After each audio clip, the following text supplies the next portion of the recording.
시간이 되었습니다. 묵상기도 하심으로 주일 낮 예배 하나님 앞에 올려드리겠습니다.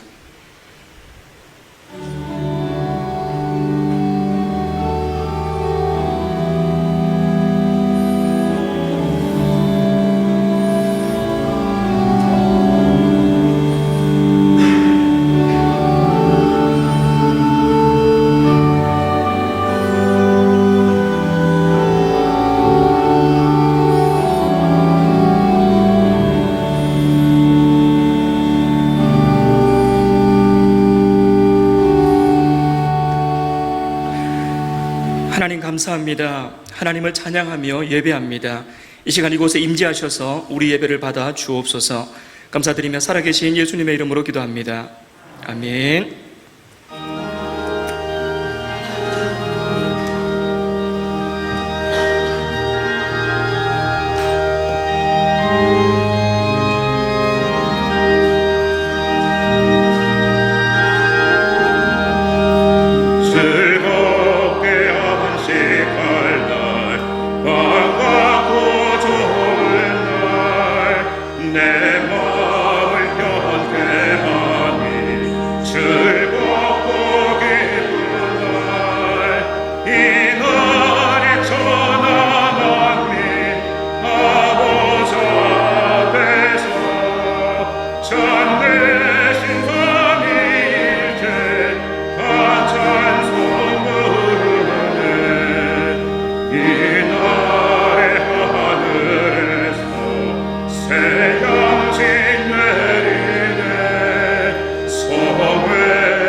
전능하사 천지를 만드신 하나님 아버지를 내가 믿사오며 그 외아들 우리 주 예수 그리스도를 믿사오니 이는 성령으로 잉태하사 동정녀 마리아에게 나시고 본디오 빌라도에게 고난을 받으사 십자가에 못 박혀 죽으시고 장사한 지 사흘 만에 죽은 자 가운데서 다시 살아나시며 하늘에 오르사 전능하신 하나님 우편에 앉아 계시다가 저리로서 산자와 죽은 자를 심판하러 오시리라.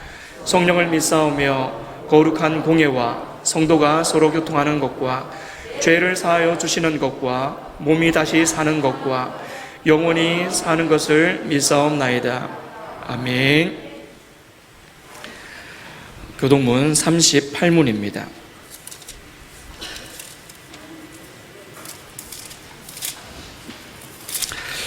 교동문 38문 함께 교독하시겠습니다. 지존자여 시편금과 비파와 수금으로 여호와께 감사하며 주의 이름을 찬양하고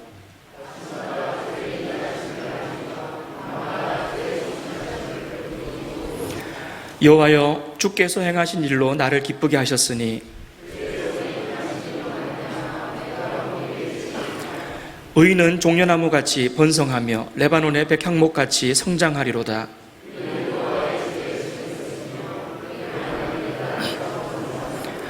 그는 늙어도 여전히 결실하며 진액이 풍족하고 빛이 청청하니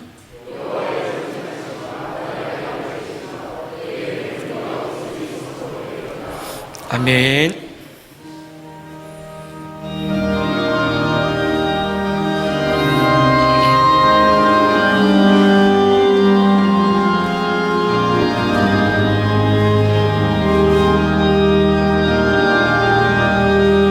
지금까지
사랑의 하나님 아버지, 오늘도 거룩한 성일 맞이하여 하나님 앞에 나와서 예배하게 하심을 감사합니다.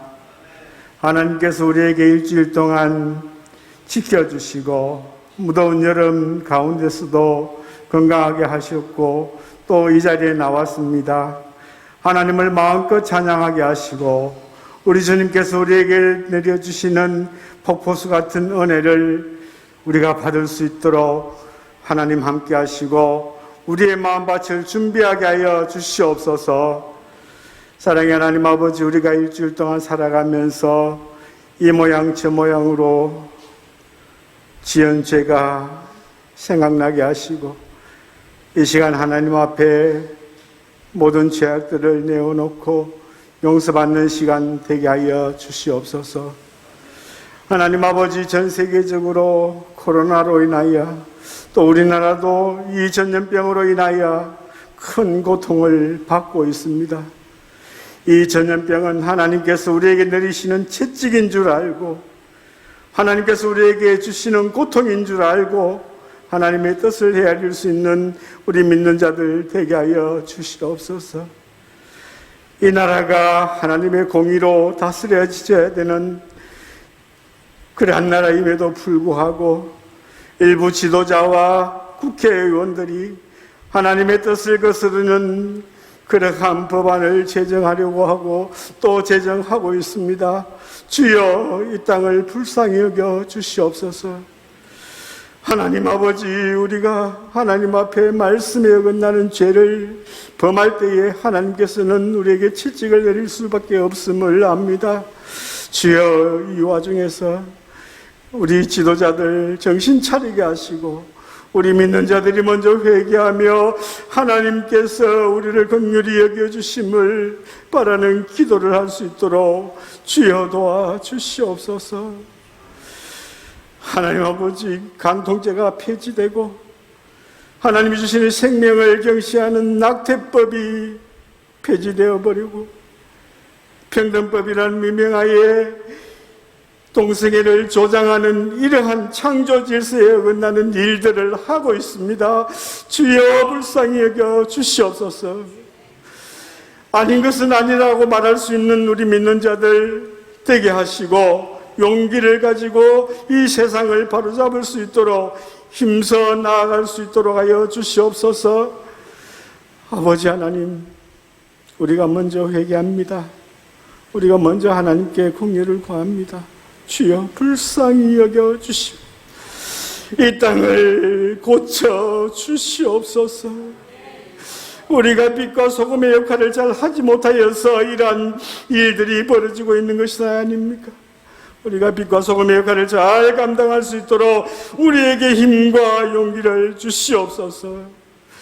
전능하신 하나님 아버지, 우리 하나님의 약속을 바라볼 수 있는 우리 삼성의 성도들 되어지게 하여 주시옵소서.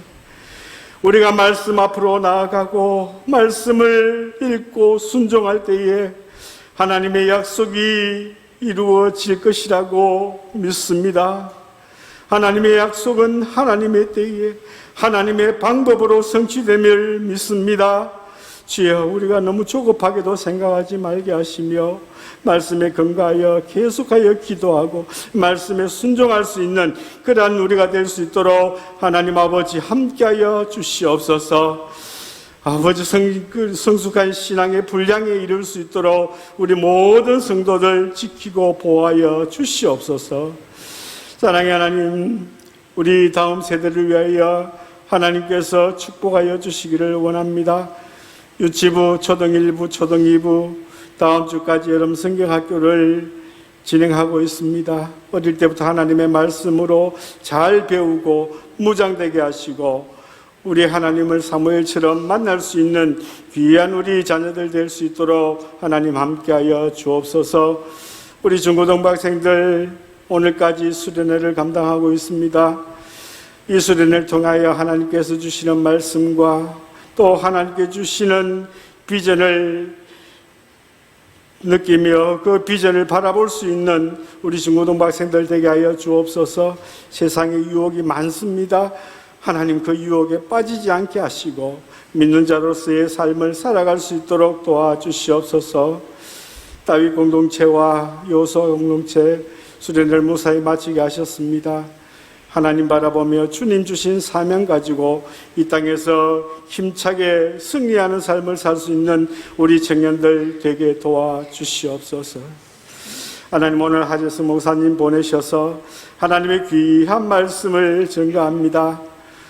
그 말씀을 우리가 받아서 아멘 아멘 또 순종하는 그러한 우리의 삶이 될 수 있게 하시고 큰 은혜 내려주시며 목사님에게 하나님께서 영육간의 강건함을 주시고 한량없는 은혜의 삶을 계속하여 사실 수 있도록 주께서 지켜주시옵소서.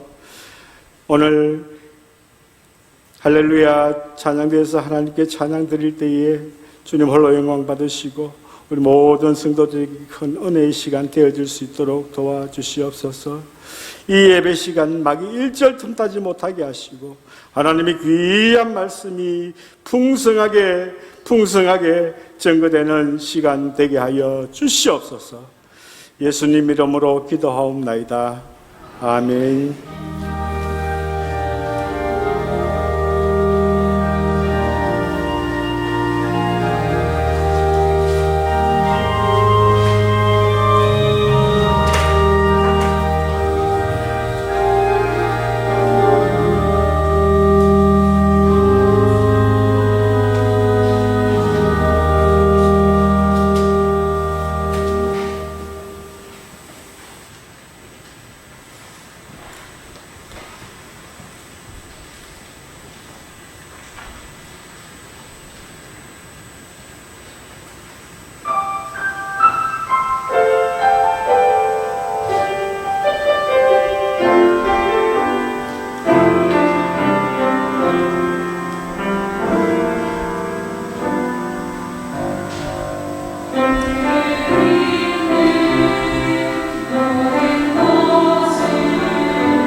할렐루야. 하나님의 말씀 보시겠습니다. 하나님의 말씀 마태복음 20장입니다.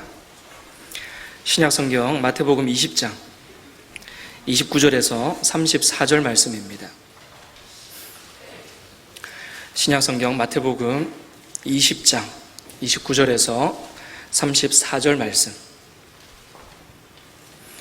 제가 봉독하겠습니다. 29절부터 제가 봉독합니다. 그들이 여리고에서 떠나갈 때에 큰 무리가 예수를 따르더라. 맹인 두 사람이 길가에 앉았다가 예수께서 지나가신다 함을 듣고 소리질러 이르되 주여 우리를 불쌍히 여기소서 다윗의 자손이여 하니 무리가 꾸짖어 잠잠하라 하되 더욱 소리질러 이르되 주여 우리를 불쌍히 여기소서 다윗의 자손이여 하는지라. 예수께서 머물러 서서 그들을 불러 이르시되 너희에게 무엇을 하여 주기를 원하느냐. 이르되 주여 우리의 눈 뜨기를 원하나이다. 예수께서 불쌍히 여기사 그들의 눈을 만지시니 곧 보게 되어 그들이 예수를 따르니라. 아멘. 오늘 말씀을 전해주실 분은 고려신학대학원에서 상담학을 가르치고 계신 우리 하재성 목사님입니다. 말씀 전하실 때 큰 은혜 받으시기를 바랍니다. 잠깐 함께 기도하겠습니다. 하나님 아버지, 코로나로 어려운 가운데, 무더위로 힘든 가운데 삼성교회 사랑하는 성도들이 함께 모여 하나님의 이름을 부르며 찬양하며 예배합니다. 우리가 가진 모든 것을 마땅히 주님 앞에 드립니다. 주께서 기쁘게 흠양하여 주시옵소서. 주의 피로 값주고 사신 교회를 주께서 어려울 때 붙들어 주시고 목사님과 모든 성도들에게 은혜와 형통함을 주시며 특별히 담임 목사님의 모든 묵상과 연구와 섬김 위에 하나님의 기름 부으심 있게 하여 주시옵소서. 이 시간 오직 주님께서 말씀하시고 사람의 모습은 감추어 주시옵소서. 예수님 이름으로 기도하옵나이다. 아멘. 오늘 이렇게 삼성교회에서 말씀 전하게 되어서 큰 영광으로 생각합니다. 마태복음, 누가복음, 요한복음, 복음이라고 할 때 그 복음은 복된 소식입니다. 때로 우리가 생각할 때 복음이라고 하면 예수님에 관한 이야기들이다 라고 생각하지만 사실은 복음은 예수님 자신이십니다. 예수님이 우리에게 복된 소식입니다. 히브리서 1장을 보시면 예수님은 하나님의 영광의 광채이시고 그리고 그 본체의 형상이라고 했습니다. 다른 말로 하면 하나님을 그대로 정확하게 본뜬 하나님 자신이시다 하는 거죠. 이 복음서의 형식을 장르라고 하죠. 이 형식을 보면 그 당시 역사 속에 있었던 어떤 문학과도 구별되는 특수성을 가지고 있습니다. 왜냐하면 다른 문학들은 보면 왕에 대해서, 장군에 대해서, 정치에 대해서 큰 이야기들 하고 있는데 복음서에는 짤막짤막한 토막 이야기가 있는데 그 이야기들이 하나님의 아들이 어떻게 고통당하는 인간들을 마주하고 만나고 계시는가, 그들을 어떻게 불쌍히 여기시고 치료하시는가를 한마디 한마디가 정확하게 이야기하면서 하나님이 어떤 분이신지, 인간이 어떤 존재인지, 하나님의 은혜와 사랑이 어떤 것인지를 우리한테 정확하게 이야기해주고 있기 때문입니다. 오늘 이 마태복음 20장에 나오는 말씀도 짧은 이야기지만 하나님의 사랑이 어떤 것인지, 우리는 어떤 존재인지, 우리가 어떻게 살아야 할지에 대해서 가르치는 말씀, 그 중에 하나입니다. 오늘 이 말씀을 기초로 세 가지 작은 제목을 잡았는데요. 첫 번째, 부르라, 예수님을 부르는 거죠. 두 번째, 아뢰라, 주님께 말씀드리라는 겁니다. 세 번째, 따르라, 예수님의 제자가 되어서 예수님의 길을 따르는 것입니다. 첫 번째, 부르라입니다. 30절 말씀 보시면 맹인 두 사람이 길가에 앉았다가 예수께서 지나가신다함을 듣고 소리 질러 이르되 주여 우리를 불쌍히 여기소서 다윗의 자손이여 하니 라고 했습니다. 이 일이 있었던 곳은 여리고라고 하는 도시였습니다. 여리고는 갈릴리에서 예루살렘을 갈 때 꼭 거쳐가게 되는 그런 거점 도시였는데, 거기서부터 예루살렘까지는 한 25km 되기 때문에 어른의 걸음으로 하루 길이면 갈 수가 있습니다. 근데 여리고가 바다보다 낮은 지형에 있는 사해와 같은 가까운 지역이어서 거기서부터는 이제 예루살렘으로 올라가는 길을 계속 가야 하죠. 많은 사람들이 예수님을 따라갔고, 그리고 6월절도 있고, 그래서 이 여리고 거리는 모처럼 사람들로 북적대기 시작했는데, 그 때를 기다렸던 사람들이 여기 나오는 두 맹인이었던 것 같습니다. 맹인이면서 또 마가복음 10장에 보시면 그 중에 한 사람이 바디메오, 거지였습니다. 이들의 관심사는 이렇게 많이 지나가는 사람들로부터 동정을 받는 것이고, 그 사람들 주머니에 있는 이 동전을 하나라도 더 받는 것이 이 사람들의 목적이었습니다. 근데 여기 앉아있는 두 맹인은 또 다른 목적을 가지고 있었던 것 같습니다. 또 다른 것을 기대하며 기다리고 있었는데 바로 예수님이었습니다.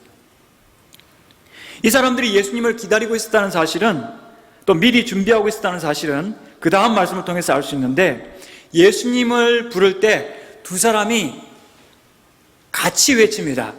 주여, 우리를 불쌍히 여기소서, 다윗의 자손이여. 우리 아름다운 찬양을 드린 찬양대가 이렇게 여러 사람이 모여서 한 목소리에 조화로운 찬양이 되기 위해서는 뭘 해야 되죠? 연습을 해야 되죠. 두 사람도 마찬가지입니다. 두 사람이 어느 순간에 똑같은 목소리가 나오지 않습니다. 연습을 해야죠. 이제부터 우리가 준비할 게 하나 있다. 만약 누군가가 지나가면서, 이분들이 청각이 발달되지 않았습니까? 누군가가 지나가면서 예수 선생이다 하면 우리는 하나 둘 셋 하고 주여 우리를 불쌍히 여기소서 다윗의 자손이여, 이 정확한 말을 미리 준비하고 연습했다는 거죠. 그러면서 예수께서 지나가신다는 소식을 듣자마자 이들은 외칩니다. 그리고 고백하였습니다. 주여, 당신은 다윗의 자손이십니다. 우리를 불쌍히 여겨 주십시오. 이분들이 대단했던 게, 지나가는 사람들이 시끄럽다, 지나가면 깜짝 놀랐죠. 갑자기 소리를 지르니까.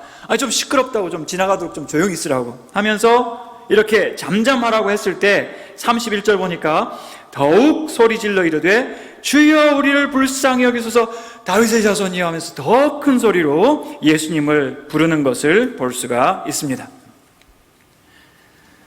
이들이 주여라고 불렀을 때 그 의미가 무엇일까요? 주여라고 하는 것은 상대방을 지극히 높이는 그러한 언어입니다. 상대방을 존중하고 자신은 겸손하게 낮추는 언어가 주여입니다. 스카펙이라고 하는 정신과 의사가, 기독교 의사가 이야기하기를, 마귀는 이렇게 자기를 낮출 줄 모르는 자기애적 성격 장애를 가졌다. 왜냐하면 예수님한테 절대 머리 숙이거나 복종하지 않는 존재이기 때문이죠. 그래서 C.S. 루이스라고 하는 기독교 문학자는 이야기하기를, 지옥은 원래 인간을 위해서 만들어진 곳이 아니다. 자기를 낮추고 그리스도께 복종하는 사람들은 천국에서 영원한 자유를 누릴 때 복종을 속박이라 싫어하는 마귀와 그 추종자들은 인간성이 말살된 그곳에서 천국과 비교되는 최후의 불심판을 겪을 것이다. 여러분, 마귀는 복종하는 것을 너무나 끔찍하게 싫어하기 때문에, 엎드리는 것을 너무나 싫어하기 때문에 아예 지옥에서 안에서 문을 걸어 잠그고 나오지 않는 존재. 여러분, 지옥은 어떤 곳입니까? 지옥은 물 한 방울의 은총이 허락되지 않는 곳입니다. 이 뜨거운 여름에 여러분들이 목마르면 물 마시면 되고, 물 없으면 다른 음료가 있지 않습니까? 지옥에는 선택이 없습니다. 다른 메뉴가 없어요. 물 한 방울도 허락되지 않습니다. 오랜 시간 우리가 수술을 받고 나면 입이 마르지 않습니까? 이 입에 생기를 돋게 하는 물의 양 한 방울이면 되거든요. 그 한 방울의 은총이 허락되지 않는 지옥에, 여러분, 이 불순종하는 마귀가 있는 곳에, 또 끔찍한 소음이 있는 곳에 한 분도 가시지 않으시기를 축복합니다. 생명의 강이 넘치는 여러분 천국에서 우리가 영원히 함께 하나님과 지내야 되지 않겠습니까? 주여! 주님을 부르는 것은 주님을 지극히 높여드리는 언어입니다. 불쌍히 여기소서, 이거는 자신을 더 낮추는 구걸 행위입니다. 여러분, 저와 여러분들은 세상 말로 중산층입니다. 다시 말하면 내가 열심히 일하고 노력해서 나 먹을 것을 스스로, 그죠? 벌어서 그렇게 사는 사람들이죠. 자유인들입니다. 그러나 하나님의 은총에 관한 한 우리는 배고픈 사람, 전적으로 하나님을 의지할 수밖에 없는 은총의 거린들이 되어야 합니다. 내 이 정도 배부르니까 마치 요한계시록에 나오는 라오디게아 교인들처럼 나는 부유한 사람이고 이 정도면 나는 내 인생 넉넉하게 잘 살고 있으니까, 이게 아니라 주님 앞에 나올 때는 심령이 가난한 자가 되고 목마른 자가 되어서 주여 나를 불쌍히 여겨주십시오, 이것이 우리의 기도가 되어야 합니다. 이 두 맹인이 정말 아름다운 모범을 우리한테 보여주었습니다. 우리의 삶의 매 순간마다 하나님의 자비와 우리 주님의 긍휼과 불쌍히 여기는 마음이 없다면 오늘 우리의 생명이 어떻게 유지될 수 있겠습니까? 주님을 멈추게 하고 우리에게 관심을 가지고 집중하게 하는 이 부르심, 이 부름, 주여 우리를 불쌍히 여겨주십시오, 이 기도가 우리의 기도가 되기를 바랍니다. 다윗의 자손이여, 이것은 주님을 메시아로 믿는 신앙의 고백입니다. 다윗의 자손, 이것은 우리의 구원자, 유일하신 구원자, 적통의 하나님의 아들이란 뜻이죠. 예수님을 다윗의 자손 메시아라고 믿을 때 저와 여러분은 구원을 얻게 됩니다. 믿으십니까? 이 고백을 하실 수 있습니까? 로마서 10장 13절 보면 누구든지 주의 이름을 부르는 자는 무엇을 얻으리라? 구원을 얻으리라. 주님, 나의 주님, 나의 그리스도, 나의 구원자 부르실 때 여러분 구원을 얻은 겁니다. 예수 안 믿는 사람한테 이거 부탁하면요 절대로 못 따라합니다. 아멘도 못합니다. 로마서 10장 10절 사람이 마음으로 믿어 의에 이르고 입으로 시인하여 구원에 이르느니라. 유능한 신학자 가운데서 톰 라이트라는 분이 계신데요, 이 사람이 하는 이야기가 유보된 칭의론이라고 합니다. 예수를 믿어도 고백해도 죽을 때 가봐야 진짜인지 안다 이거죠. 그거 복음 아닙니다. 성경 아닙니다. 그 사람은 유명할지 모르지만 성경을 잘못 이야기하는 겁니다. 성경은 뭐라고 했습니까? 누구든지 주의 이름을 믿고 고백하면 구원을 얻으리라. 믿는 자는 영생을 가졌나니라고 했습니다. 예수님 믿고 고백하는 여러분이 구원받은 하나님의 자녀임을 확신하시고 그 약속을 말씀에 근거해서 놓지 않으시는 여러분들 되시기를 축복합니다. 예수님을 믿고 부르면 나중에 영생 받을지 안 받을지 모르겠다가 아니라 영생을 가졌느니라. 이것이 복음이죠. 이것이 성경입니다. 이 사람들은 주님을 불렀습니다. 주여 우리를 불쌍히 여기소서. 다윗의 자손이여, 신앙을 고백하고 정말 주님의 구원을 받은 사람들이었습니다. 두 번째, 아뢰라는 겁니다. 말씀드리라. 32절 33절 보시면 예수께서 머물러 서서 그들을 불러 이르시되 너희에게 무엇을 하여 주기를 원하느냐? 이르되 주여 우리의 눈뜨기를 원하나이다. 예수님의 태도와 조금 전에 잠잠하라고 하던 무리들의 태도는 완전히 구별되지 않습니까? 그 무리들한테는 이 두 맹인이 뭐였습니까? 소음이죠. 시끄럽다, 가만히 있으라. 장애물이죠. 장애물은 치워야 됩니다. 이들은 객체였습니다. 너희들 있건 말건 무슨 말 하건 말건 나하고 상관없다. 예수님은 어떠십니까? 주님을 불렀을 때 멈추어 서셨습니다. 반응하십니다. 심지어 물어보시죠. 그들을 오라고 해서 내가 너희에게 무엇하여 주기를 원하느냐? 여러분, 예수님께서 이 사람들의 고함 지르는 소리를 들었을 때, 또 모습을 보았을 때 이 사람들이 무엇을 원하는지 아셨을까요? 모르셨을까요? 아셨겠죠. 하나님의 아들이시니까 너무나 뻔하지 않습니까? 근데 왜 물어보셨을까요? 왜냐하면 예수님께는 이 두 사람이 너무나 소중한 사람들이고 너희는 소음이 아니라 주체이다. 내가 너희들의 말을 직접 듣고 싶다. 말해라. 내가 듣겠다. 내가 응답하겠다. 여러분, 누군가에게 사정을 물어보고 또 마음을 물어보는 것은 그 사람을 지극히 존중하는 겁니다. 이 짧은 이야기지만 이 이야기 속에서 예수님께서는 사람들이 하찮게 여기는 길가에 앉아있는 소음과 같은 별것 아닌 것처럼 보이는 이 두 맹인들을 아주 귀하게 여기시는 하나님의 아들, 그 하나님의 아들이 이 하찮은 사람들을 귀하게 여기시는 거 볼 때 그분이 오늘 우리를 얼마나 귀하게 여기시는가를 유추해 볼 수 있는 말씀이 바로 이 복음의 말씀입니다.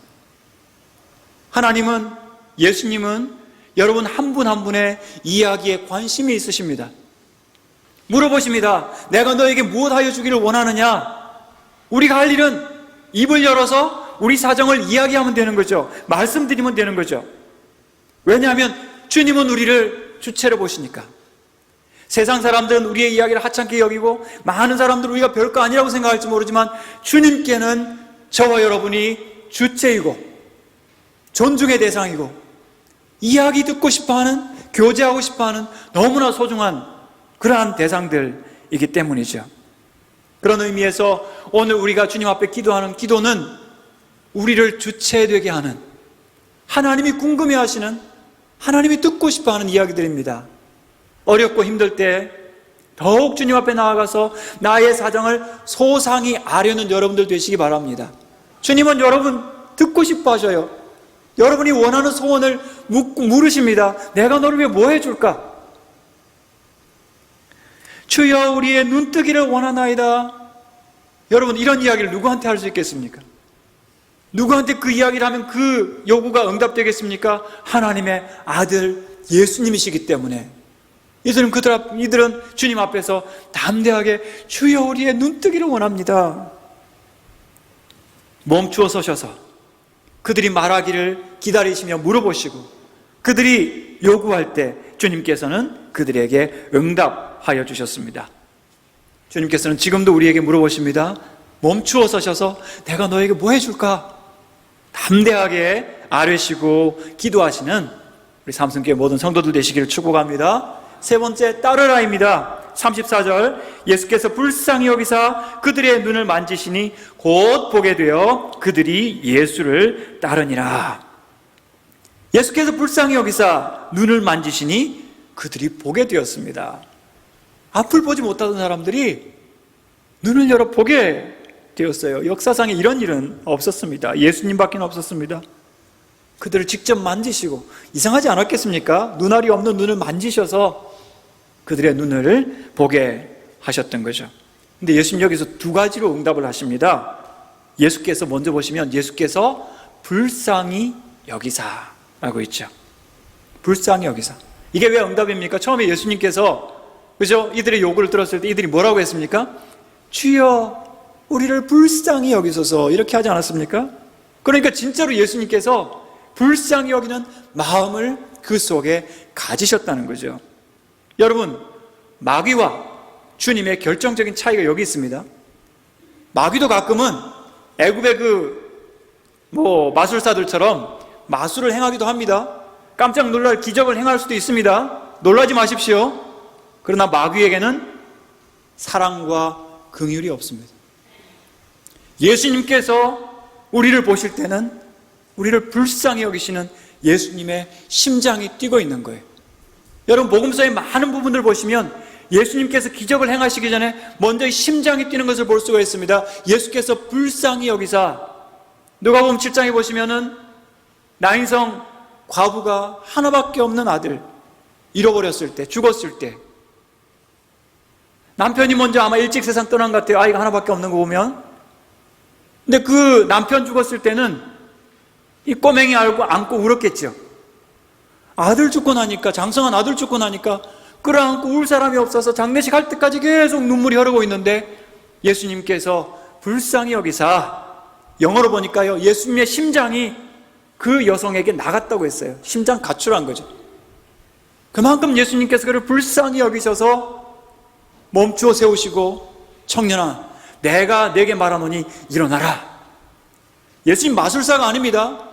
긍휼의 심장을 가지신 하나님의 아들이십니다. 마태복음 15장에서 4,000명을 먹이실 때 예수님의 심장이 먼저 움직입니다. 예수님께서는 아셨습니다. 그들이 나와 함께 있은 지 사흘임에 과거 일이죠. 먹을 것이 없도다 현재 일이죠. 저들이 멀리서 온 사람들도 있는데 가다가 기진할까 하노라 미래 일이죠. 모든 데이터가 머릿속에 들어왔을 때 내가 저들을 불쌍히 여기노라 숨겨서 보내지 못하겠다. 불쌍히 여기시는 거예요. 하나님의 아들로서, 그 전능하신 하나님의 아들로서. 마가복음 1장에서 희망이 없는 나병 환자를 보시면서 예수께서 불쌍히 여기사 그 나병 환자를 만지시니 곧 그가 깨끗하게 되었다. 마귀는 긍휼 없는 기적을 좋아합니다. 야, 이 돌들을 가지고 떡을 만들어봐. 한번 먹어봐. 바리새인들도 금방 예수님께서 4,000명, 5,000명을 먹이셨는데 하늘로부터 오는 표적 한번 보여주시오. 긍휼 없는 기적을 요구합니다. 십자가에서 한번 뛰어내려와봐. 그럼 우리 믿어줄게. 주님의 긍휼이 없으면 절대로 기적은 없습니다. 우리 주님께는. 어떤 사람은 로또 복권을 성경에 나온다고 그럽니다. 창세기 14장 아브라함의 조카 로또 사로잡고 뭐 그런 이야기가 있습니다. 여러분, 로또 사지 마십시오. 그건 바보들만 내는 세금이라고 그러지 않습니까? 사랑 없는 기적, 긍휼 없는 기적은 마귀가 주는 겁니다. 그런 거 좋아하지 마십시오. 오직 우리 주님은 긍휼의 주님, 불쌍히 여기시는 주님이십니다. 그 긍휼의 주님이 이들을 불쌍히 여기사 눈을 만지시니 곧 보게 되어 그들이 예수를 따르니라. 할렐루야. 오래된 기록에 보면 이 두 사람이 교회의 중요한 지도자들이 되었다고 합니다. 그들이 지금 가는 길이 마지막 예수님 예루살렘 올라가시는 길이거든요. 그때부터 7일이 되지 않아서 예수님의 십자가에 못 박혀 죽으신, 자기들의 눈을 보게 하신 분이 십자가에 못 박힌 장면을 보았을 때 이들은 모든 것 버려두고 예수님을 따르는, 평생 따르는 죄자가 된 거죠. 사실 이 두 사람은 그 여리고에서 제대로 된 길목에서, 그죠? 사람들이 지나가는, 그래서 두둑하게 보상을 받는 그런 자리에 있지 않았겠습니까? 그런데 여러분, 세상 모든 사람들은 돈을 따라 산다 하더라도 돈이 귀한 거죠. 중요한 거죠. 이 돈이라고 하는 것을 유일하게 상대화시킬 수 있는 절대 가치는 예수 그리스도이십니다. 돈을 보고 에이 그까짓 것이라고 말할 수 있는 유일한 절대 가치는 예수님밖에 없어요. 그러니까 이 두 사람들이 앞을 보자마자 모든 것 버려두고 제자들처럼 예수님을 따라서 예수님을 흉내내며 예수님의 제자로서 살아가게 된 것입니다.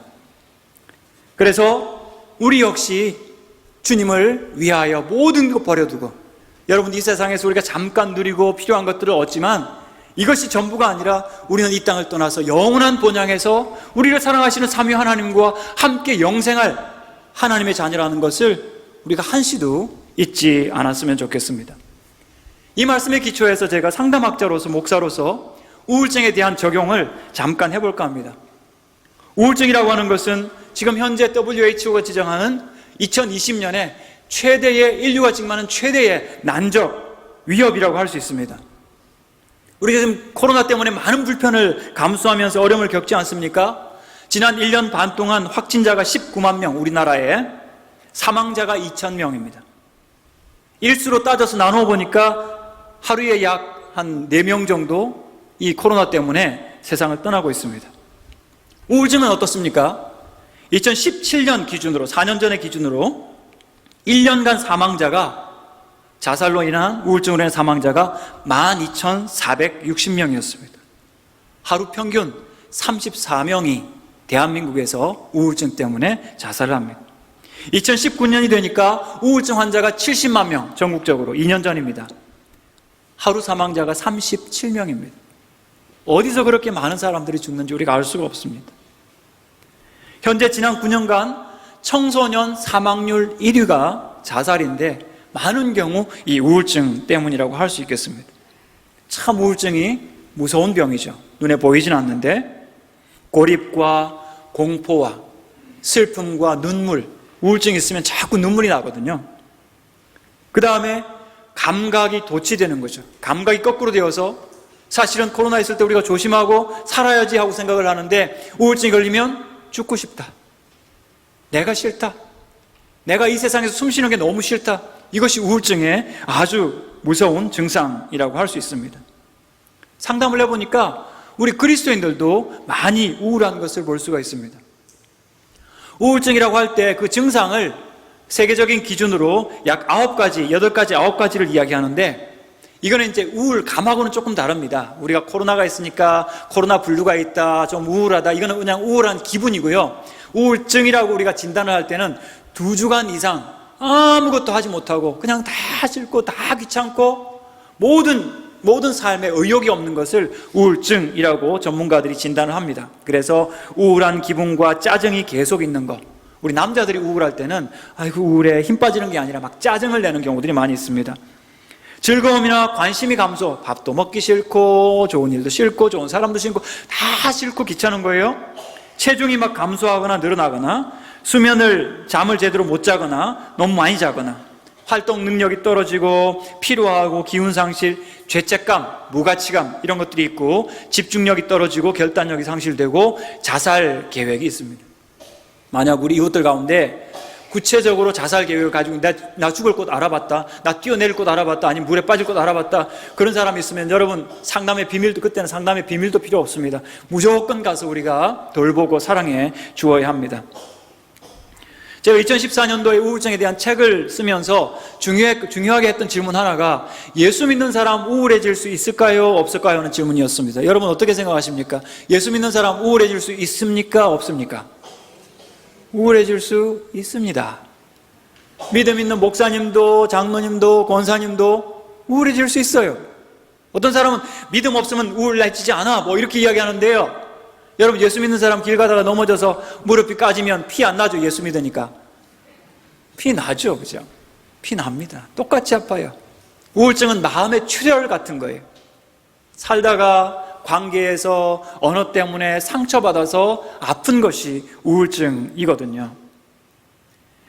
위대한 종교개혁자 루터라든지 역사상 가장 위대했던 대통령 링컨이라든지 이런 사람들은 심각하게 우울증이 있었던 사람들입니다. 그렇지만 그것을 통해서 오히려 하나님의 은혜로운 역사를 이루어갔던 그런 위인들이기 때문에 더 위대하다고 우리가 생각할 수 있겠습니다. 우울한 사람들은 제가 볼 때는 마음의 상처가 깊고 오래된 사람들입니다. 링컨 같은 경우는 9살 땐가 엄마가 세상을 떠났습니다. 여러분 아들들에게 엄마가 없다고 하는 것은 상상할 수 없는 일입니다. 요즘 사람들이 어른 없어도 잘 살지 그러면서 학생 인권조례 만들어서 어른 다 필요 없다 이렇게 얘기하지만 여러분 아이들이 대학생이 되고 어른이 되고 나중에 나이가 든다 하더라도 어머니 아버지는 정말 중요하지 않습니까? 근데 어릴 때 엄마를 잃고 나니까 마음의 거울이 없어지고 지지자가 없어지고 양육자가 없어지니까 마음의 깊은 시름과 고통이 있는 겁니다. 그러다 보니까 이 링컨이 나중에 대통령 후보가 되고 사람들로부터 박수받는 그런 리더가 되었지만은 늘 우울해서 한쪽에서 우울해하고 힘들어하고 그러다 보니까 주변에 있는 친구들이 야, 저 친구 저러다가 큰일 나겠다 그런 어려움을 겪는 때도 많이 있었다고 합니다. 그렇지만 이 우울증이 그에게는 자원이 되어서 많은 미국 사람들이 그에게 저 우울증 때문에 고생하는 것을 알고 나니까 그를 오히려 2번째 대통령으로 다시 재선을 시켜줬고 그 덕분에 그는 노예 폐지법을 완전히 통과시킬 수가 있었던 거죠. 루터라고 하는 이 종교개혁자도 멜랑콜리아라는 말을 했습니다. 우울증이란 말을 한 거죠. 어릴 때부터 너무 가혹하게 집에서 양육을 받은 겁니다. 조그만한 밤돌 하나를 주워왔는데 남의 것 가져왔다고 해서 아주 그냥 피가 나도록 맞았던 것이 어릴 때 루터였습니다. 그런데 그의 명민한 이런 영적인 그런 모습을 통해서 하나님께서는 그를 사용하셔서 인류의 역사를 바꾸는 종교 개혁을 이루어지게 하셨던 거죠. 그래서 우울증이 개인과 역사에 큰 변환점, 전환점을 일으키는 그런 계기가 되었던 것도 알 수가 있습니다. 오늘 우리 청년들과 청소년들이 많이 우울합니다. 기회가 박탈되고 코로나로 말미암아 취업 기회가 없어지면서 우리 청년들이 많이 우울하고요. 누군가가 자살 충동을 느낀다고 하면, 왜냐하면 직장을 제대로 구할 수가 없고 일터를 찾을 수가 없으니까 너무나 자기가 기생충같이 느껴지니까 그런 고통을 갖고 있는 이 청년들이 누군가가 차라리 그냥 죽고 싶다 이렇게 말하면 막 공감을 하는 거예요. 나도 정말 그렇게 느꼈는데. 얼마나 안타까운지 모릅니다. 어떤 권사님은 저에게 말하기를 자기는 그냥 죽고 싶대요. 근데 조그만 차 말고 큰 차에 치여서, 정말 상상할 수 없는 일이죠. 왜냐하면 이분이 딸 많은 집에 마지로 이렇게 크셨는데 엄마가 아들을 못 낳으니까 자꾸 이렇게 낳다 보니까 그냥 딸만 7명이 된 거예요. 그러니까 자기 등에는 항상 동생들이 엎여 있었는데 엄마한테 가면 엄마도 우울해가지고 애를 쥐어박으면서 너 없으면 나 동생 하나 더 낳겠다. 이런 식으로, 그죠? 아들을 기다리며 그렇게 고통을 당하다 보니까 엄마를 기쁘게 하기 위해서 어릴 때부터 자기는 죽고 싶었다는 거예요. 어떤 자매는 정말 상상할 수 없는 학대와 폭력과 폭언과 왕따를 어릴 때부터 집에서부터 겪으면서 내 평생에 한 번도 우울하지 않은 적이 없었어요. 죽고 싶은 생각을 안 한 적이 없었어요. 이렇게 말하는 자매도 있었습니다. 청소년들의 우울증을 가면 우울증이라고 하는데 이게 얼굴 앞에 잘 드러나지 않으니까, 근데 자세히 보시면 보입니다. 밝게 웃던 아이들이 돌아설 때 표정이 갑자기 무거워질 때 보면 이 아이 정말 아픈 아이구나 하는 것을 알게 되고요. 동반 되새김이라는 게 있습니다. 되새김질을 같이 하는 거죠. 우울증의 특징이 뭐냐 하면 과거에 나한테 상처 주었던 사람, 나를 힘들게 했던 그 상황, 그걸 자꾸 생각하고 또 생각하거든요. 엄마가 그렇게 하면 누가 따라할까요? 딸이 따라해요. 우울증에 유전자가 있는 것은 아닌데 그 우울한 상황이 그대로 분위기가 전가되면서 엄마 때문에 따님이 우울할 경우도 많이 있는 것을 볼 수가 있습니다. 결혼한 여성들이 참 많이 우울합니다. 여성들이 남성들보다 어느 나라보다 더 많이 우울하다고 이야기할 수 있는데요. 제가 상담을 했는데 정말 최고의 학벌을 가진 그런 부부인데도 이 우울증에서 벗어날 수가 없더라고요. 그 남편이 자수성가한 어떤 분인데요. 그러다 보니까 자기 아내가 아기 낳고 힘들어하는 걸 볼 수가 없어가지고 나 우울한 여자 같은 거 필요 없어. 6.25 전쟁통에도 여자들이 애 낳았어 하면서 아내를 무시하는 거예요. 아내가 우울하지 않을 수 있겠어요? 아니 6.25 전쟁통하고 지금 내 아내하고 무슨 상관이 있어요? 초등학교 교사로 평생 지내다가 은퇴하신 어떤 여집사님이 전화를 해서 목사님 저 집에 가기 싫어요. 살기 싫어요. 죽고 싶어요. 아니 교사로 평생 수고했는데 알고 보니까 그 남편이 교장으로 이렇게 있으신데요. 아내는 정말 뒷바라지면서 교장이 될 때까지 애를 쓰면서 휴직해 가면서 평교사로 그렇게 살았는데 남편은 일취월장하지 않았습니까? 근데 남편은 아내한테 감사한 마음이 없어요. 집에 차가 2대 있는데 남편 차는 진짜 좋은 세단 차고 자기 차는 평범한 차인데 남편이 자기 차 타고 다니다가 아내 차 타고 갈 때는 자기 차 차키를 가져가 버린대요. 아내 못 타라고. 치사하죠. 너무나 화가 나가지고 백화점 가서 10년 전인데 자기 옷을 샀대요. 300을 그었대요. 제가 뭐라고 했겠습니까? 잘했다 그죠? 예, 여러분도 그렇게 상담하시면 됩니다. 상담 그렇게 하시는. 자기를 위로해줄 사람이 없고 의무는 많은데 의미가 없는 거죠. 사랑하는 삼성교회 남편 여러분, 오늘 집에 가시면 아내에게 너무 고맙다, 당신 덕분이다, 정말 감사하다 그 말씀 꼭 하십시오. 300을 아낄 수가 있습니다.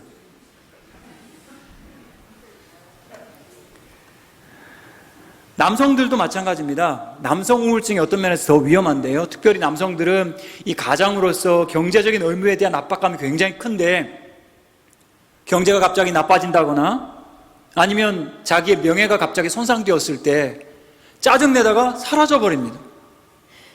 여성들이 남자들보다 2배가 항상 더 우울한데 또 그리고 여성들이 남자들보다 그냥 죽고 싶다 하면서 자살 시도도 3배, 4배 많이 하는데 남자들은 4배나 많이 죽습니다. 왜냐하면 남자들은 확실하게 죽습니다. 정말 위험하죠. 짧은 시간 잠깐 짜증내다가 사라져버려요. 여러분 주변에서 이런 경제적인 어려움, 갑작스런 파산을 당하는 그런 이웃들을 우리가 위하여 기도해주고 긍휼히 여겨주는 마음이 있었으면 좋겠습니다. 연세가 드시면서 어른들의 노인 우울증이 요즘 우리 한국에 아주 만연하고 있습니다. 노년기는 상실의 시기죠. 많은 친구들이 먼저 세상을 떠납니다. 배우자가 세상을 떠납니다. 어떤 분은 자식들이 먼저 세상을 떠나는 그런 어려움도 있죠. 그런 일들을 반복해서 겪으면서 연세가 드시다 보니까 이 상실을 제대로 표현하지 못해서, 상실을 제대로 경험하지 못해서 어려움과 외로움을 당하고, 요즘 또 독거 노인도 많이 있지 않습니까? 혼자이고 나는 사랑받지도 못하고 있고 사랑받을 가치도 없고 나는 그냥 인생 사는 의미가 없어. 그렇게 할 때 이 노인 우울증은 급하게 찾아올 수 있는 겁니다. 뭐 이렇게 살다 죽지 뭐. 여러분, 절대로 여러분 인생은 그렇게 살다 죽을 인생이 아닙니다.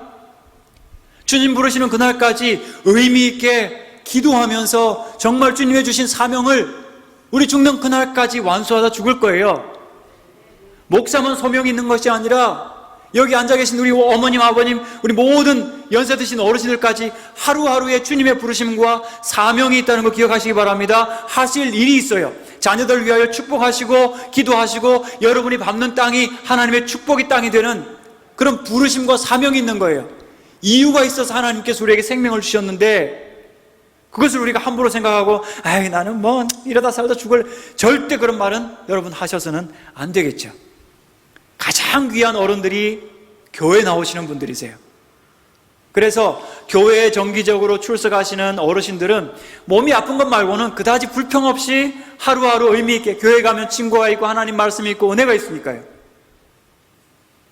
연세 드신 우리 많은 이웃들을 코로나가 끝나면 끝나는 대로 바로 우리 삼성교회로 인도하시는 여러분들 되시기 바랍니다. 우울증도 치료하고 영생도 얻게 하고. 왜냐하면 노년기에 가장 두렵고 큰 문제가 죽음의 문제거든요. 어디서 해결합니까? 교회밖에 없어요. 예수님과 그 복음밖에 없어요. 그렇다면 여러분, 한 생명이라도 하루라도 숨이 붙어 있을 때 그분들을 교회로 인도하시는 여러분들 되시기 바랍니다. 자, 그렇다면 우리가 세 번의 적용을 다시 한번 반복해 보죠. 첫 번째, 부르라. 두 번째, 아뢰라. 세 번째, 따르라인데요. 부르라. 누구를 부를까요? 여러분이 우울하고 힘들 때 예수님을 불러야 합니다. 예수님께 소망이 있기 때문이죠. 예수님이 복음 자체이기 때문이죠. 우울한 사람들 보면 조용한 사람들이 많이 있어요. 조용하고 착하고 가만히 있는 사람들. 근데 실제로 청소년들 가운데에서 우울한 아이들 보면 주변에 있는 사람들이, 특히 아버지나 어머니들이 시끄러, 조용해, 가만히 있어. 여러분, 아이들 조용히 있습니까? 아이들은 뛰어야 되고 떠들어야 되는 게 아이들인데 그냥 아이들 기죽이면서 시끄러, 가만히 있어. 통제만 하려고 할 때, 남편들이 아내를 통제만 하려고 할 때 우울증 안 오겠습니까? 자기를 표현할 수 없는데요. 존재감이 없는데요. 여기 두 맹인이 예수님을 부르면서 주여 우리를 불쌍히 여기소서 다윗사손이여 했던 것처럼 우울하신 분들 가만히 계시지 마시고요. 교회당 나오셔서 외치시기 바랍니다. 주님을 부르시기 바랍니다. 주여 저를 불쌍히 여겨주십시오. 외치셔야 합니다. 시편 38편 8절 9절 보니까 내가 피곤하고 심히 상하였음에 마음이 불안하여 신음하나이다. 주여 나의 모든 소원이 주 앞에 있어오며 나의 탄식이 주 앞에 감추이지 아니하나이다. 제가 상담학자 입장에서 보면 시편에 있는 저자들도 어떤 때는 굉장히 우울한 사람들처럼 보입니다. 정말 절망스럽고 힘든데 있는 힘을 다해서 주님을 부릅니다. 주님 불쌍히 여겨주십시오. 내 탄식이 주님 앞에 있습니다. 들어주십시오. 간절하게. 어떤 세상 사람이 내 사정 알기 전에 하나님께 먼저 불러서 아뢰는 여러분들 되시기 바랍니다. 우울하다는 것은 심령의 가난입니다. 마음이 너무나 가난하고 에너지가 다 빠져서 죽고 싶은 것이, 그런 것이 이 우울증이에요. 그렇다면 거꾸로 생각하면 이 우울증이야말로 이 가난한 심령으로 우리 주님을 만날 수 있는 최고의 기회이기도 합니다. 내가 얼마나 비참한지, 얼마나 나 혼자 살 수 없는지, 얼마나 하나님의 은혜가 필요한지. 우울증의 유일한 소망은 살아계신 예수님이십니다. 그분은 전능하시고 그분은 사랑이십니다. 히브리서 4장 14, 15절 보니까 우리에게 있는 대제사장은 예수님이죠. 우리의 연약함을 동정하지 못하실 리가 아니요 모든 일에 우리와 똑같이 시험을 받으신 이로되 죄는 없으시니라. 그러므로 우리는 긍휼하심을 받고 때를 따라 돕는 은혜를 얻기 위하여 은혜의 보좌 앞에 담대히 나아갈 것이니라. 예레미야 33장 3절에도 너는 내게 부르짖으라 내가 내게 응답하겠고 내가 알지 못하는 크고 은밀한 일을 내게 보이리라. 이 약속이 우울하신 모든 분들에게 똑같이 주어져 있음을 여러분 절대 잊지 마십시오. 두 번째 뭐라고 했습니까? 아뢰라고 했죠. 우울증의 치료는요, 약뿐만 아니라 이야기를 할 때 풀어집니다. 하나님 앞에서. 그리고 저 같은 좋은, 저를 좋다고 그러니까 이상하지만 상담자 앞에서 또는 신뢰할 만한 목사님과 또 지도자들 앞에서 비밀을 지켜주는 사람 앞에서 나의 이야기를 풀어낼 때, 아뢰 때, 고백할 때 거기에 소망이 있습니다. 시편 32편 3절에서 내가 입을 열지 아니할 때에 종일 신음함으로 내 뼈가 쇠하였도다. 죄를 회개하는 것도 마찬가지고 나의 속에 있는 것들을 고백하고 풀어내야 되는데 그러지 않을 때 내 뼈가 쇠하는 것을 우리가 볼 수가 있습니다. 그래서 이 사람들처럼 더욱 소리질러 주님 앞에 아뢰어야 합니다. 나의 사정을 말해도 주여 나를 불쌍히 여기소서, 나의 일 우울증을 고쳐주시옵소서. 교회의 모임에 있어서 우선순위가 누가 되어야 될까요? 아픈 사람이 되어야 합니다. 가족 안에서 누가 중심이 되어야 될까요? 아프고 힘든 사람이 이야기할 수 있도록, 다른 사람은 건강하게 들을 수 있도록 기회를 주어야 합니다. 주님 앞에서는 더 간절하게 기도하고 풀어야 합니다.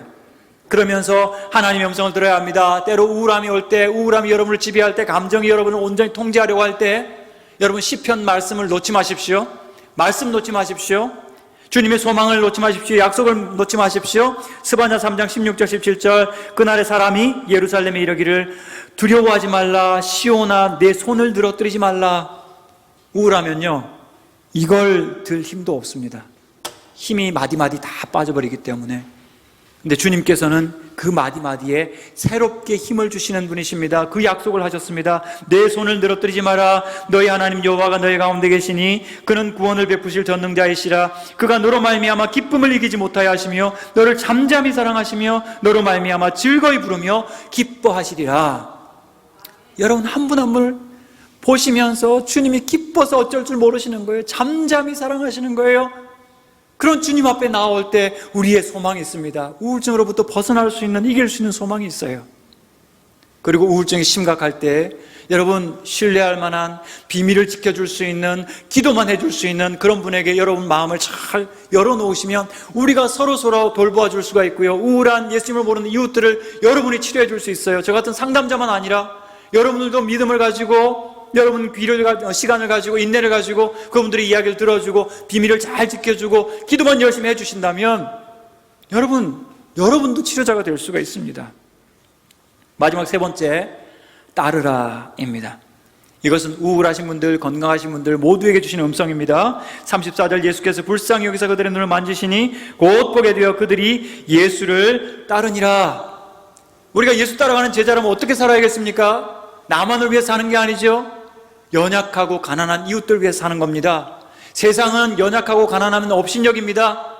그러나 예수님을 따르는 저와 여러분들, 예수님의 제자들, 우리에게는 연약하고 가난한 사람들이 귀한 사람들이죠. 베드로전서 3장 7장에서 남편들에게 아내를 더욱 귀하게 여기라고 그러죠. 더 연약한 그릇인데 더 귀하게 여겨라. 이것이 복음 안에서 예수님을 닮은 우리의 모습이라고 할 수 있겠습니다. 우리 주님께서는 한 사람의 고통에 귀를 기울이시는 그런 분이기 때문에 오늘 예수님을 따르는 우리 제자들도 긍휼과 불쌍히 여기는 마음을 가지고 좀 더 인내하면서 참으면서 더 연약한 사람들을 사랑할 수 있는 삼성교회 모든 성도들 되시기 바랍니다. 우리 개혁자들이 교회는 엄마다라고 했어요. 생명의 말씀이 교회에서 나오니까 위로와 돌봄과 치료가, 참된 치료가, 세상에서 맛볼 수 없는 참된 위로가 교회 안에 있으니까 교회는 엄마다라고 했죠. 우울한 환자들에게 정말 엄마가 필요하거든요. 아까 링컨처럼. 그렇다면 우리 교회가 세상에 엄마가 되어줘야 합니다.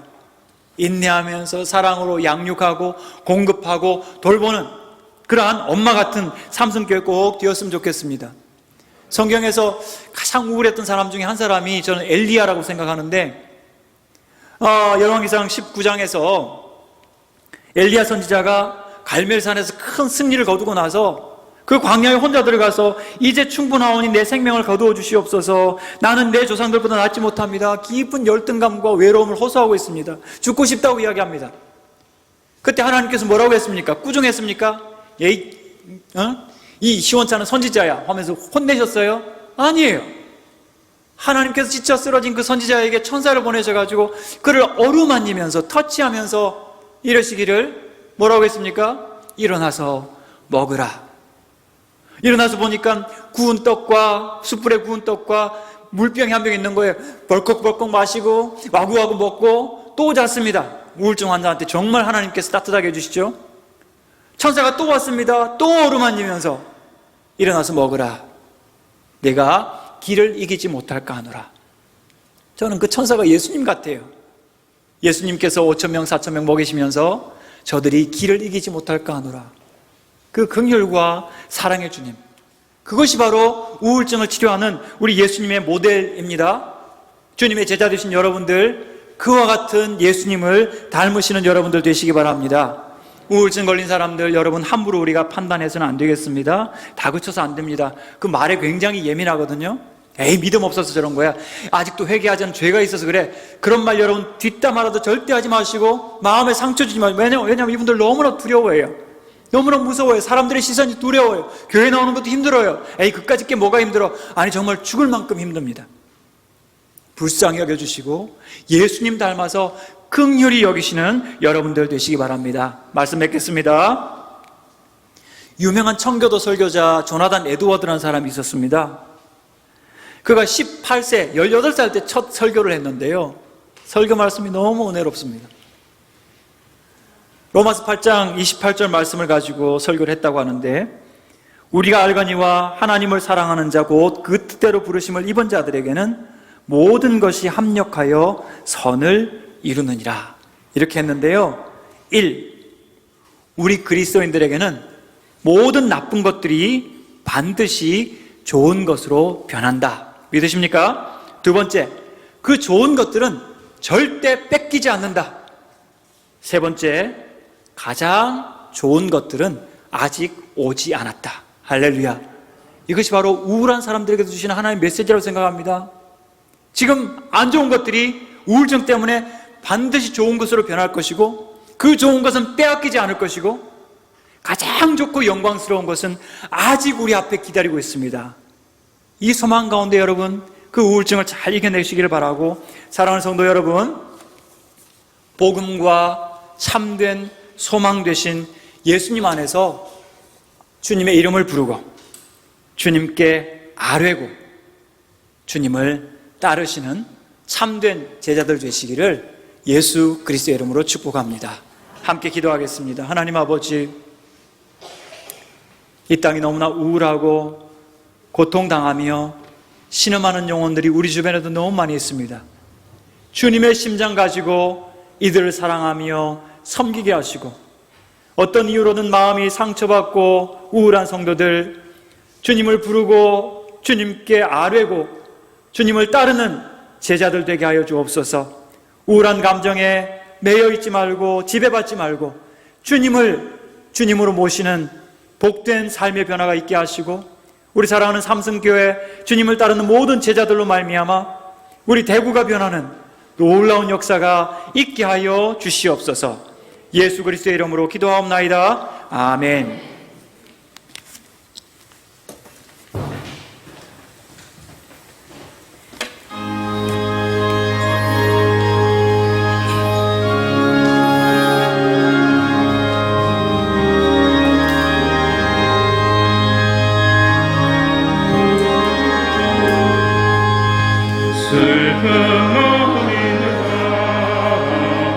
예수 이름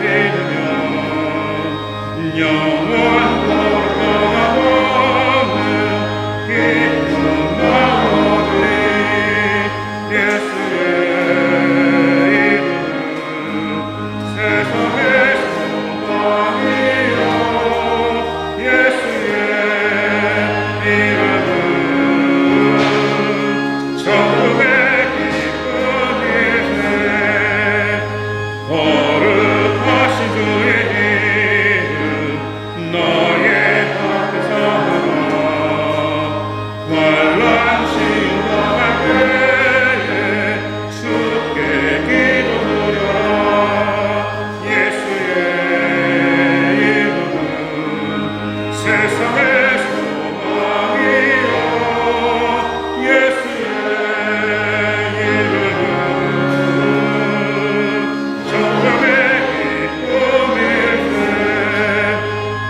우리의 소망 되신 주님, 진심으로 감사를 드립니다.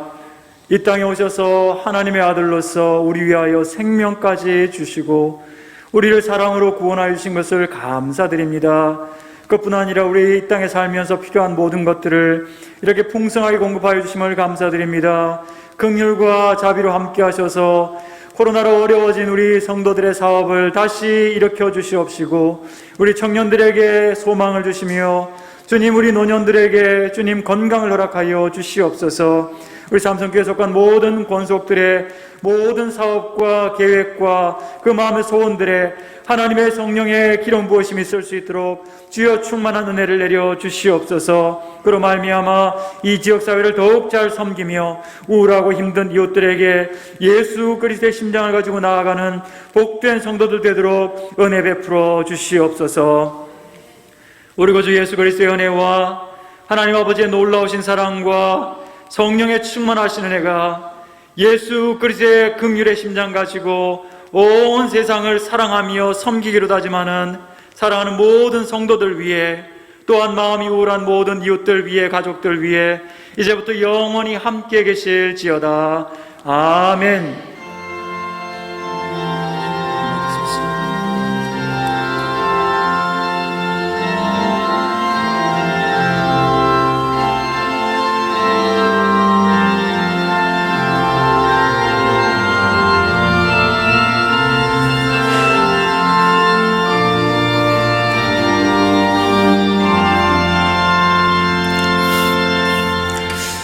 예배를 마쳤습니다. 교회 소식 알려드리겠습니다. 예배 시간에는 절대로 마스크 벗지 마시고 실시간 예배도 드릴 수 있습니다. 집에서 예배 드리시는 분들은 참고하시기 바랍니다. 하반기 전교회인 성경 통독을 시작합니다. 여러분 주보 안에 삽지로 들어있었던 요거 확인하시고 진도 맞춰가면서 같이 참여해 주시면 되겠습니다. 금주에 읽을 본문은 창세기입니다. 1, 2부 예배 설교는 고려신학대학원 상담학 교수님이신 하재성 목사님께서 말씀해 주셨습니다. 청년부 여름 수련회를 은혜 가운데 잘 마쳤습니다. 기도로 관심을 가져주신 성도님들께 감사를 드립니다. 주일학교 여름 성경학교 및 수련회가 지금 진행 중에 있습니다. 유치부 초등 1부, 초등 2부는 다음 주일까지 주일에 진행하고요. 중고등부는 어제 그리고 오늘 이틀간에 걸쳐서 합니다. 많이 기도해 주시기를 부탁드립니다. 하반기 특별 새벽 기도회가 8월 9일 월요일부터 13일 금요일까지 있습니다. 매일 새벽 5시 30분에 있습니다. 이번 주가 아니고 내일부터가 아니고 그 다음 주부터입니다. 내일부터 아닙니다. 그 다음 주부터입니다. 물어보시는 분이 계시더라고요. 그리고 새벽 기도회 때 하늘나라 다음 세대 장학금 또 있습니다. 우리 교육부서 자녀들 많이 참석시켜 주시기를 바랍니다. 이번 주 금요 기도회 봉사는 제4여전도회입니다. 금주 성경 완독은 여정혜 권사님 성경 완독하셨습니다. 다 함께 자리에서 일어나셔서 폐요송하면서 폐요하겠습니다.